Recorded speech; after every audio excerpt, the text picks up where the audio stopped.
اعوذ باللہ من الشیطان الرجیم بسم اللہ الرحمن الرحیم۔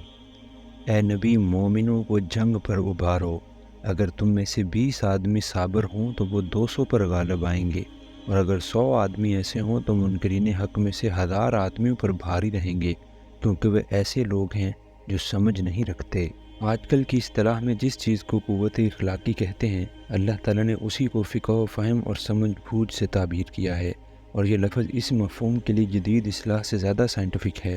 جو شخص اپنے مقصد کا صحیح شعور رکھتا ہو اور ٹھنڈے دل سے خوب سوچ سمجھ کر اس کے لیے لڑ رہا ہو، جس چیز کے لیے وہ جان کی بازی لگانے آیا ہے، وہ اس کی انفرادی زندگی سے زیادہ قیمتی ہے، اور اس کے ضائع ہو جانے کے بعد جینا بے قیمت ہے۔ بے شعوری کے ساتھ لڑنے والے آدمی سے کئی گنا زیادہ طاقت رکھتا ہے، اگرچہ جسمانی طاقت میں دونوں کے درمیان کوئی فرق نہ ہو۔ پھر جس شخص کو حقیقت کا شعور حاصل ہو، جو اپنی ہستی اور خدا کی ہستی اور خدا کے ساتھ اپنے تعلق اور حیات دنیا کی حقیقت اور موت کی حقیقت اور حیات بعد موت کی حقیقت کو اچھی طرح جانتا ہو، اور جسے حق اور باطل کی فرق اور غلبہ باطل کے نتائج کا بھی صحیح ادراک ہو، اس کی طاقت کو تو وہ لوگ بھی نہیں پہنچ سکتے جو قومیت یا وطنیت یا طبقائی نزاع کا شعور لیے ہوئے میدان میں آئیں۔ اسی لیے فرمایا گیا ہے کہ ایک سمجھ بوجھ رکھنے والے مومن اور ایک کافر کے درمیان حقیقت کے شعور اور عدم شعور کی وجہ سے فطرتاً 1 اور 10 کی نسبت ہے، لیکن یہ نسبت صرف سمجھ بوجھ سے قائم نہیں ہوتی، بلکہ اس کے ساتھ صبر کی صفت بھی ایک لازمی شرط ہے۔ اچھا، اب اللہ نے تمہارا بوجھ ہلکا کیا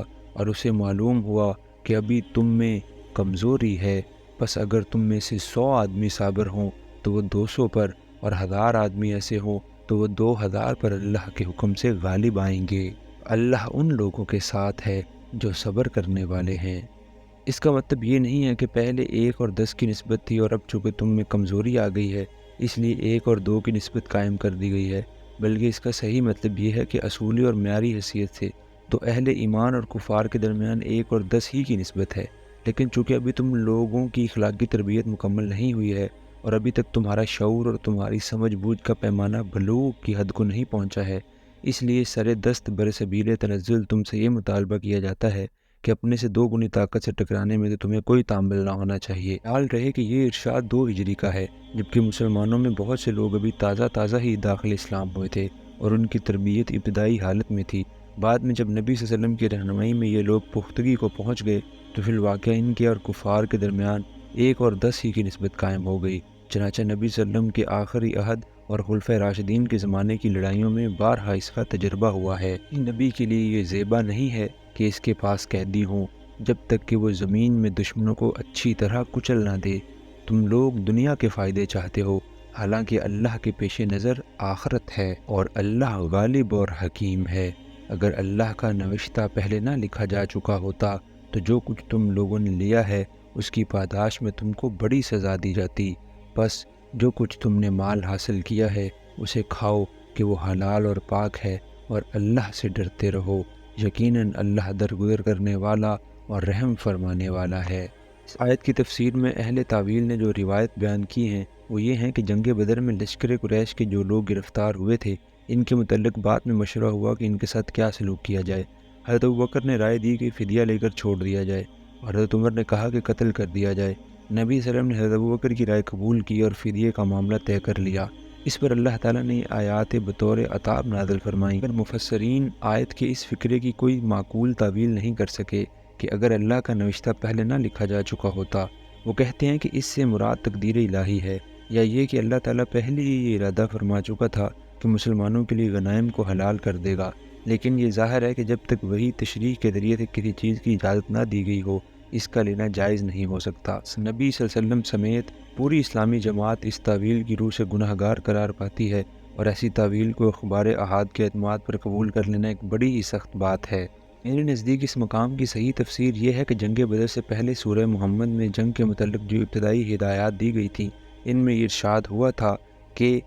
ان قیدیوں سے فدیہ وصول کر کے انہیں چھوڑ دیا جائے، لیکن اس کے ساتھ شرط یہ لگائی گئی تھی کہ پہلے دشمن کی طاقت کو اچھی طرح کچل دیا جائے، پھر قیدی پکڑنے کی فکر کی جائے۔ اس فرمان کی روح سے مسلمانوں نے بدر میں جو قیدی گرفتار کیے اور اس کے بعد ان سے جو فدیہ وصول کیا وہ تھا تو اجازت کے مطابق، مگر غلطی یہ ہوئی کہ دشمن کی طاقت کو کچل دینے کی جو شرط مقدم رکھی گئی تھی اسے پورا کرنے میں کوتاہی کی گئی۔ جنگ میں جب قریش کی فوج بھاگ نکلی تو مسلمانوں کا ایک بڑا گروہ غنیمت لوٹنے اور کفار کے آدمیوں کو پکڑ پکڑ کر باندھنے میں لگ گیا، اور بہت کم آدمیوں نے دشمنوں کا کچھ دور تک تعاقب کیا۔ حالانکہ اگر مسلمان پوری طاقت سے ان کا تعاقب کرتے تو قریش کی طاقت کا اسی روز خاتمہ ہو گیا ہوتا۔ اسی پر اللہ تعالیٰ عتاب فرما رہا ہے، اور یہ عتاب نبی صلی اللہ علیہ وسلم پر نہیں ہے بلکہ مسلمانوں پر ہے۔ فرمان مبارک کا منشا یہ ہے کہ تم لوگ ابھی نبی کے مشن کو اچھی طرح نہیں سمجھے۔ نبی کا اصل کام یہ نہیں ہے کہ فدیے اور غنائم وصول کر کے خزانے بھرے، بلکہ اس کے نسب العین سے جو چیز براہ راست تعلق رکھتی ہے وہ صرف یہ ہے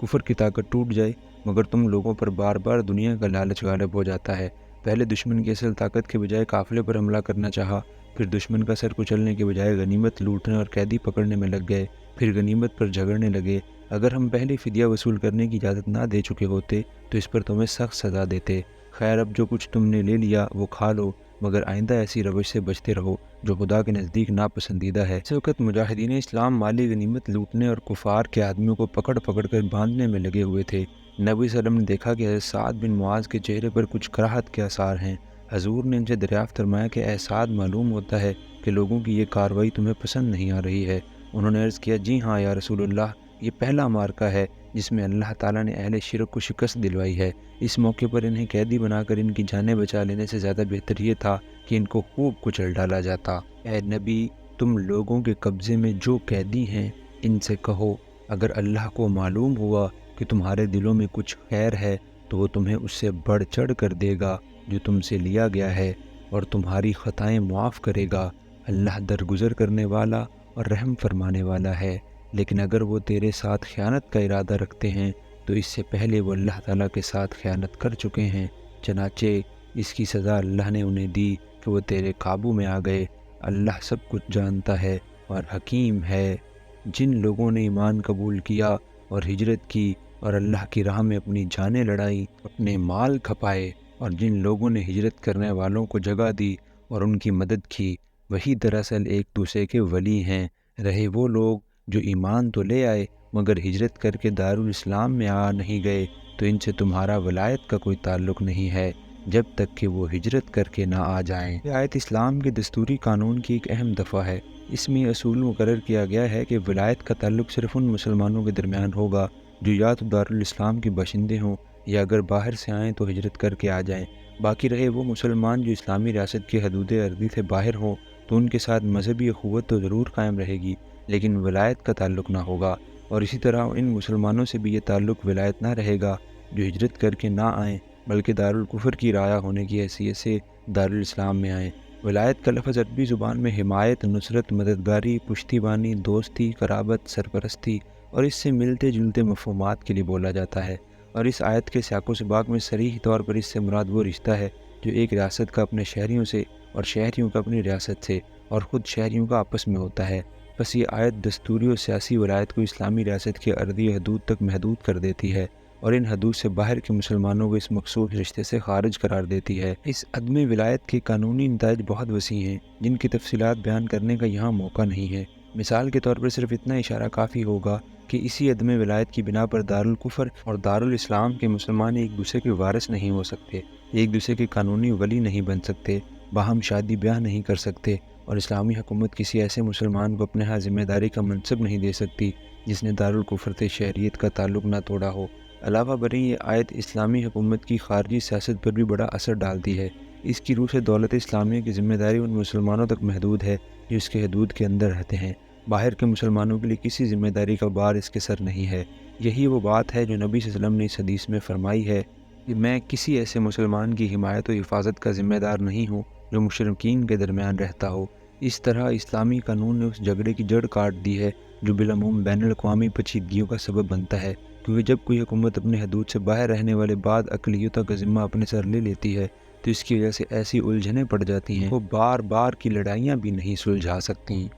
اگر وہ دین کے معاملے میں تم سے مدد مانگیں تو ان کی مدد کرنا تم پر فرض ہے، لیکن کسی ایسی قوم کے خلاف نہیں جس سے تمہارا معاہدہ ہو۔ اوپر کی آیت میں دارالاسلام سے باہر رہنے والے مسلمانوں کو سیاسی ولایت کے رشتے سے خارج قرار دیا گیا تھا۔ اب یہ آیت اس امر کی توضیح کرتی ہے کہ اس رشتے سے خارج ہونے کے باوجود وہ دینی اخوت کے رشتے سے خارج نہیں ہیں۔ اگر کہیں ان پر ظلم ہو رہا ہو اور وہ اسلامی برادری کے تعلق کی بنا پر دارالاسلام کی حکومت اور اس کے باشندوں سے مدد مانگے تو ان کا فرض ہے کہ اپنے ان مظلوم بھائیوں کی مدد کریں، لیکن اس کے بعد مزید توضیح کرتے ہوئے فرمایا گیا کہ ان دینی بھائیوں کی مدد کا فریضہ اندھا دھند انجام نہیں دیا جائے گا، بلکہ بین الاقوامی ذمہ داریوں اور اخلاقی حدود کا پاس و لحاظ رکھتے ہوئے ہی انجام دیا جا سکے گا۔ اگر ظلم کرنے والی قوم سے دارالاسلام کے معاہدانہ تعلقات ہوں تو اس صورت میں مظلوم مسلمانوں کی کوئی ایسی مدد نہیں کی جا سکے گی جو ان تعلقات کی اخلاقی ذمہ داریوں کے خلاف پڑتی ہو۔ وہ ایک دوسرے کی حمایت کرتے ہیں۔ اگر تم یہ نہ کرو گے تو زمین میں فتنہ اور بڑا فساد برپا ہوگا۔ جو لوگ ایمان لائے اور جنہوں نے اللہ کی راہ میں گھر بار چھوڑے اور جد و جہد کی اور جنہوں نے پناہ دی اور مدد کی، وہی سچے مومن ہیں۔ ان کے لیے خطاؤں سے درگزر ہے اور بہترین رزق ہے۔ اور جو لوگ بعد میں ایمان لائے اور ہجرت کر کے آ گئے اور تمہارے ساتھ مل کر جد و جہد کرنے لگے، وہ بھی تم ہی میں شامل ہیں، مگر اللہ کی کتاب میں خون کے رشتہ دار ایک دوسرے کے زیادہ حقدار ہیں۔ یقیناً اللہ ہر چیز کو جانتا ہے۔ بات یہ ہے کہ اسلامی بھائی چارے کی بنا پر میراث قائم نہ ہوگی اور نہ وہ حقوق جو نسب اور مصاہرت کے تعلق کی بنا پر عائد ہوتے ہیں۔ دینی بھائیوں کو ایک دوسرے کے معاملے میں حاصل ہوں گے۔ ان امور میں اسلامی تعلق کے بجائے رشتہ داری کا تعلق ہی قانونی حقوق کی بنیاد رہے گا۔ یہ ارشاد اس بنا پر فرمایا گیا ہے کہ ہجرت کے بعد نبی صلی اللہ علیہ وسلم نے مہاجرین اور انصار کے درمیان جو مواخات کرائی تھی، اس کی وجہ سے بعد لوگ یہ خیال کر رہے تھے کہ یہ دینی بھائی ایک دوسرے کے وارث بھی ہوں گے۔ صدق اللہ العظیم۔